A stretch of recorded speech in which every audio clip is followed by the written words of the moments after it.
भी बाकी है। देखिए राजीव जी, आपने कहा मैं मुस्कुरा क्यों रहा था। देखिए वास्तविकता में जो रामेश्वर अपनी पत्नी और बिटिया के साथ राहुल गांधी के पास गए, मेरी आंखों में आंसू आ गए थे। आप देखिए किस प्रकार से रामेश्वर कह रहे हैं कि ये अपने हाथ से खाना परोस रहे हैं। देखिए, मैं सच बताऊं, मैं ऐसे व्यक्ति की कल्पना नहीं कर सकता जब राहुल गांधी को देखता हूं। मेरे अंदर भी अहंकार है, मेरे अंदर भी अहंकार है। एक व्यक्ति से जो असली भारत को रिप्रेजेंट करता है उसको गले लगाना, अपने हाथ से उसको खाना परोसना।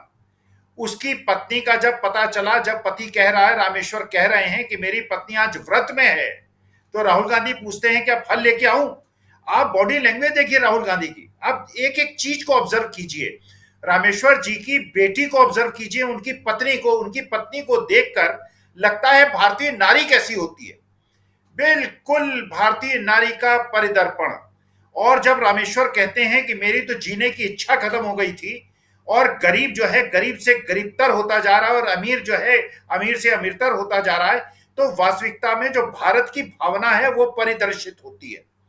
और उसके बाद राहुल गांधी जिस प्रकार से गले लगाते हैं और जिस प्रकार से अपने हाथ से खाना परोसते हैं, उससे पता चलता है कि कैसे एक भारतीय को, एक हिंदुस्तान के व्यक्ति को किस प्रकार का आदर सत्कार मिलना चाहिए, जो एक उदाहरण पेश कर रहे हैं। मुस्कुराया मैं इसलिए था, उसी के तुरंत बाद जब मैंने देखा कि लद्दाख के अंदर जब राहुल गांधी मुखातिब हो रहे हैं और एक छोटी सी बच्ची उनके बगल में बैठी है, आप देखिए कितने रिफ्लेक्स एक्शन है उस व्यक्ति के।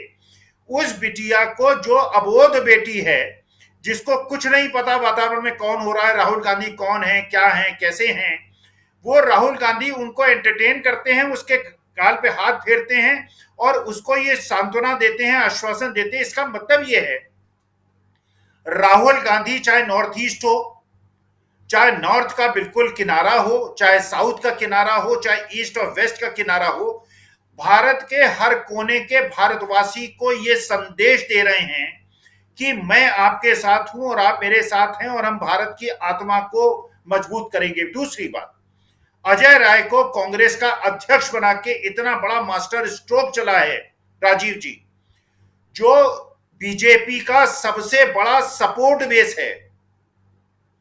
अजय राय जैसा एक मेधावी, एक कर्मठ व्यक्ति जो पूरी तरह से कमिटेड है और जो बिल्कुल ऊर्जावान है, और जो आज की तारीख में चाहे वो बिहार हो चाहे ईस्टर्न यूपी हो, वो वोट बैंक जो कि बीजेपी से छिटक रहा है, तो अजय राय को सामने करके जो बीजेपी का कोर वोट बैंक है उसमें सेंध लगाने का जो एक कार्यक्रम किया। और मैं जैसा समझता हूं राजीव जी, अगर राहुल गांधी अमेठी से इलेक्शन लड़ेंगे तो स्मृति ईरानी गोवा चले जाएंगी इलेक्शन लड़ने, अमेठी से इलेक्शन नहीं लड़ेंगी। बनारस से अगर प्रियंका गांधी इलेक्शन लड़ेंगी तो मोदी जी बनारस से इलेक्शन नहीं लड़ेंगे, बड़ौदा या सूरत चले जाएंगे इलेक्शन लड़ने के लिए।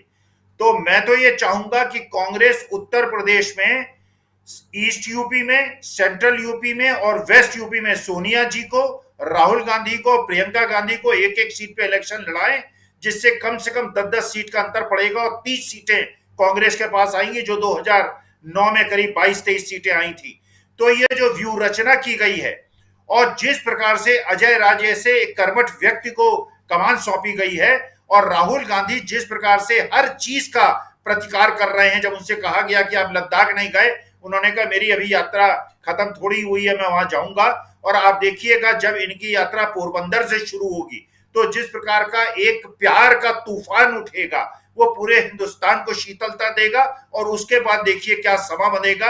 ये लोग कहां इलेक्शन लड़ने जाएंगे, जो इंडिया को गलत गलत नाम से पुकारते हैं और इंडिया की शान में गुस्ताखी करते हैं, उनको पता चल जाएगा जनता जो है अब वो राहुल गांधी से जुड़ गई है, वो प्यार से जुड़ गई है, वो मोहब्बत से जुड़ गई है। और घृणा और तिरस्कार और ये जो विद्वेष की चीजें थी अब वो पास हो गई हैं। भारतवर्ष इसको सहन नहीं करेगा और देश की जनता भी राजीव जी इसको सहन नहीं करेगी। जी, देश की जनता सहन नहीं करेगी बिल्कुल। लेकिन राहुल गांधी जिस बनारस में लग जाएगी, मुझे ऐसा लगता है, जो मैंने पहले कहा था कि अगर प्रियंका गांधी बनारस से इलेक्शन लड़ती हैं तो मोदी जी वहां से इलेक्शन न लड़के सूरत या बड़ौदा से इलेक्शन लड़ेंगे और स्मृति ईरानी अमेठी छोड़ के गोवा चली जाएंगी।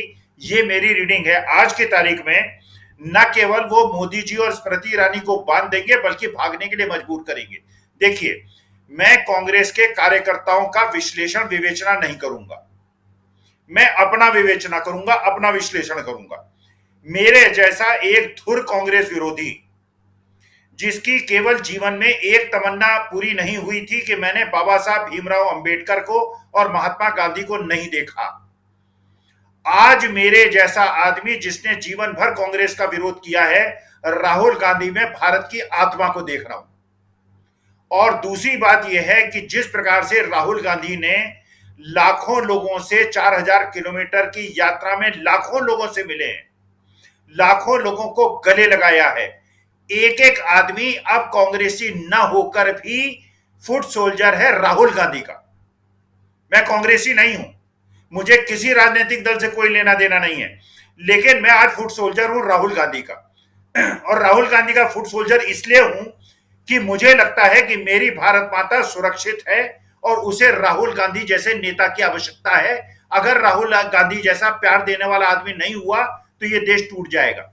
और इस तरह के लाखों करोड़ों लोग हैं राजीव जी, और ये कांग्रेसी हो या ना हो, कांग्रेसी लोग जितना भी प्रपंच कर लें और कांग्रेसी कार्यकर्ता जितना भी राहुल गांधी का रास्ता काटें, लेकिन जो लाखों लोगों से साउथ से लेकर नॉर्थ तक वो मिले हैं और अब वो लेकर वेस्ट से लेकर ईस्ट तक मिलेंगे और लाखों करोड़ों लोगों से मिलेंगे और उत्तर प्रदेश और यहां के लोगों से मिलेंगे। देखिए, बिल्कुल स्पष्ट बात है, अब ये फुट सोल्जर्स वो हैं जो गैर राजनीतिक लोग हैं, जिनका कमिटमेंट राष्ट्रभक्ति से है, देशभक्ति से है और देश के लिए आवश्यक है कि राहुल गांधी के हाथों को मजबूत किया जाए। मैं कांग्रेस के हाथ मजबूत करने की बात नहीं कर रहा हूं, मेरे को इस समय देश में केवल एक आशा का स्रोत दिखाई पड़ रहा है, वो है राहुल गांधी।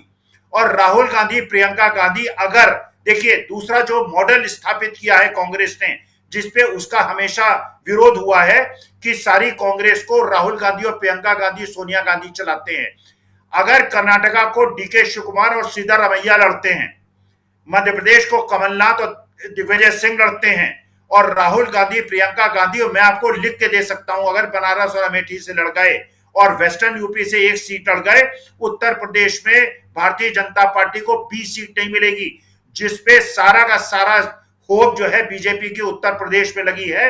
ये अगर 3 सीटें लड़ेंगे तो सारा का सारा वोट बैंक खत्म हो जाएगा और अजय राय के माध्यम से जो इनका 25% का वोट बैंक केवल बचा हुआ है, जिसके आधार पे मैं कहता था कि बीजेपी को 28-30% वोट मिलेगा, वो भी आधा टूट जाएगा और बीजेपी का वोट बैंक केवल 15% रह जाएगा, क्योंकि अजय राय उस वर्ग का प्रतिनिधित्व करते हैं आज की तारीख में, चाहे वो दलित हो, चाहे आदिवासी हो, चाहे अल्पसंख्यक हो।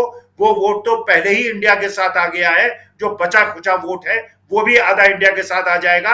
लेकिन राहुल गांधी को चुनौती देनी चाहिए, प्रियंका गांधी को सीधे सीधे चुनौती देनी चाहिए। अगर मोदी जी बनारस छोड़ के भाग जाएंगे, वो भी एक मैसेजिंग करेगा और लड़ेंगे, तो मुझे पूरा विश्वास है कि प्रियंका गांधी कम से कम 2 लाख वोट से जीतेंगी और मोदी जी को दूसरी सीट बड़ौदा ढूंढनी पड़ेगी। मोदी जी को गुजरात में कहीं सीट ढूंढनी पड़ेगी, ऐसे मोदी जी के बारे में कहा जा रहा है कि वो अयोध्या से चुनाव लड़ेंगे। तो खैर, ये आने वाला वक्त बताएगा। अभी समय है, हम लोग जो चर्चा कर रहे हैं वो दोनों पक्षों की रणनीति